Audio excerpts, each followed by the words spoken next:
अब तो आपकी ख्वाहिश भी पूरी हो गई जोधा बेगम। पर हमें अब तक नहीं समझ में आ रहा है कि आपको हमसे इतनी नफरत क्यों है, कि इतनी शिद्दत से आपने हमारा सर इनके कदमों में रखने की कसम खा ली। जैसे कि आप कुछ जानते ही ना हो। इस मूर्ति को देख रहे हैं आप? हाँ, बेहद ही खूबसूरत मूर्ति है। आप आमेर वालों ने इसे काफी अच्छी तरह से संभाला है। ये इनकी वास्तविक सजावट नहीं है। यदि इस मंदिर का वैभव, इसका वास्तविक स्वरूप आप देखते तो आपकी आंखें चौंधिया जाती शहंशाह। तो इसकी ऐसी हालत कैसे हुई जोधा बेगम? लूट लिया गया इसे, विध्वंस मचा गया था यहाँ पे। क्या? क्यों? किसने किया ऐसा जोधा बेगम? क्यों लूटा नहीं जानते, परंतु लूटा इस शहंशाह जलालुद्दीन की सेना ने। इस तरह से आश्चर्यचकित होकर देखने की आवश्यकता नहीं है, क्योंकि ये सुनी सुनाई नहीं बल्कि आंखों देखी घटना है। हमारी आंखों के सामने उत्पात मचाया गया था। यहाँ पे जी भर कर लूटा गया था इस पवित्र स्थल को। यहाँ तक कि हमारी बचपन की सखा मोती, उसका भी अनादर किया गया। इस घटना का हम स्मरण करते हैं तो नींद में भी हम कांप उठते हैं, और अभी आपको बताते वक्त भी हमारे रोंगटे खड़े हो गए शहंशाह। मंदिर को लूटने हम पहुंचे थे हुजूर, पर पता नहीं अचानक राजकुमारी जोधा अपनी फौज के साथ वहां पहुंची। अभी तक तो आपको याद आ ही चुका होगा। और बस केवल इतना ही नहीं किया आपने, आमेर के साथ युद्ध में कई वीर सैनिकों के शवों का ढेर लगा दिया यहाँ पे। क्या दोष था उनका कि उन्हें अपनी स्वतंत्रता, अपना स्वाभिमान अधिक प्रिय था? हमारी आंखों को आज भी वो समय याद है जब आमेर का पूरा आकाश रात्रि में भी उन चिताओं की अग्नि के कारण दिन के भांति प्रकाशमय हो गया था।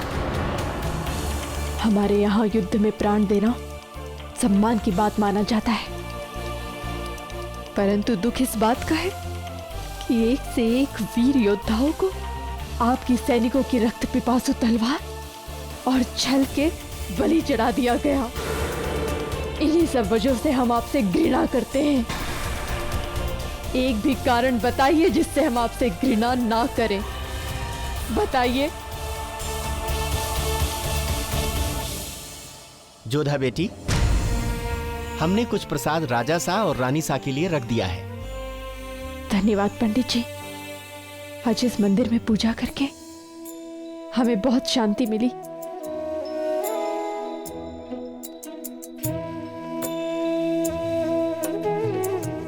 ये मंदिर के दान पात्र में डलवा दीजिएगा।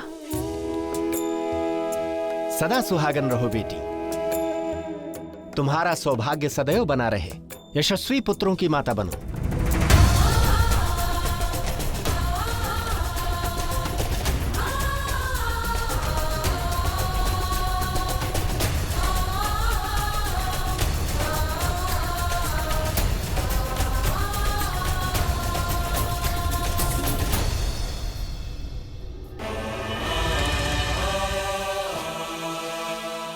आपका यश बना रहे शहंशाह। मां काली आपको दीर्घायु करें। इतिहास में आपका नाम सदैव ही मान सम्मान के साथ लिया जाए।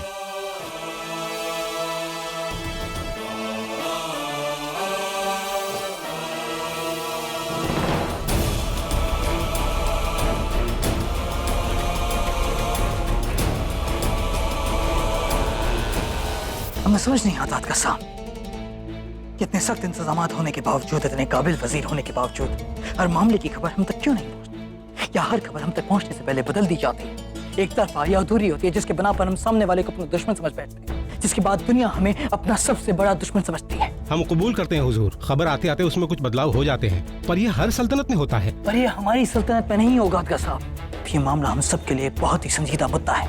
यह को लगता है कि हमें हमारे हुकूमत करने के तरीके को बदलना होगा। अगर ऐसा नहीं होता है तो यह हमारी और मुगल सल्तनत के लिए बहुत बड़ी बदनामी की बात होगी। जंग जीतने के बाद सामने वाली फौज से हर्जाना मांगना हमारे लिए कानूनन हक है, लेकिन इसका मतलब ये नहीं कि हमें जो मिले हम उसे लूट लें। अगर एक सिपाही भी नाजायज लूट करता है तो रियाया उसे बादशाह का फरमान समझती है। आप बजा फरमाते हुजूर। हम बहुत परेशान हैं अदका साहब। यहाँ आकर हमें मालूम होता है कि यहाँ के लोगों के दिलों में हमारे लिए सिर्फ और सिर्फ नफरत भरी हुई है, और वो जायज भी है। उनका नुकसान हुआ, उन्हें ठेस पहुंची, जिस बात के लिए कहीं ना कहीं हम जिम्मेदार हैं, और आप भी। हम आपकी परेशानी समझ सकते हैं शहंशाह। तो इस परेशानी को दूर करने के इंतजाम किया जाए अदका साहब। इस मामले की जड़ तक पहुंचा जाए कि कैसे हमारे हुक्म के बिना मंदिरों को लूटा जा रहा है। हुक्म की तामील होगी शहंशाह, और इंतजामात किए जाएंगे कि हर खबर आप तक सही पहुंचे, और कोई ऐसा काम ना हो जिससे कि सल्तनत की बदनामी हो। मगर फिलहाल हम आमेर में हैं, इसलिए इल्तिजा है आपसे कि जब तक ये शादी ना हो जाए तब तक आप ऐसी बातों से अपने दिल को परेशान ना करें। पर यही तो मुश्किल है अदका साहब कि हम आमेर में हैं। अब न जाने और क्या क्या जानने को मिलेगा यहाँ। सच रानी साहब, शहंशाह आपके साथ मंदिर तक गए, ये तो बहुत बड़ी घटना है। महामंगा जी आप आइए, कहिए आमेर में आपके स्वागत में कोई कमी तो नहीं रही ना? कुछ ज्यादा ही खिदमत हो रही है हमारी। वैसे हम आपसे अकेले में कुछ बात करना चाहते थे, इजाजत है? कहिए। समझते क्या है आप अपने आप को? जलाल आपके मजहब को इतनी इज्जत देते और बदले में आप जलाल की इज्जत और उनके ओहदे का मजाक उड़ा रही हैं। किस हक से आप उन्हें मंदिर लेकर गई? क्या सोचकर आपने पूजा करवाई जलाल से? बताइए, जवाब दीजिए। महामंगा जी, शहंशाह स्वयं। आप मेहरबानी करके ये बिल्कुल बताने की कोशिश ना करें कि जलाल खुद आपके साथ मंदिर गए। बेगम जोधा, आप जलाल की बीवी हैं। इसका मतलब समझती हैं आप? जलाल के क्या फर्ज है, उनकी क्या जिम्मेदारियां हैं, इसका ख्याल भी है आपको? एहसास भी है आपने क्या किया है? क्या आपने कभी सोचा है कि जलाल मंदिर गए थे, यह खबर अगर मौलवी और उलेमा तक पहुंच गई तो कितने सवाल उठेंगे आपके शौहर पर? लोग यही कहेंगे जो अपने मजहब पर यकीन नहीं रखता उसे तख्त पर काबिज होने का कोई हक नहीं है। क्या चाहती क्या है आप कि जलाल की बेइज्जती, हाँ, सारी आवाम, सारी रियाया उनके खिलाफ बगावत करे? क्या चाहती हैं आप? बताइए, एक बात बताइए, यहाँ पर जलाल क्यों आए?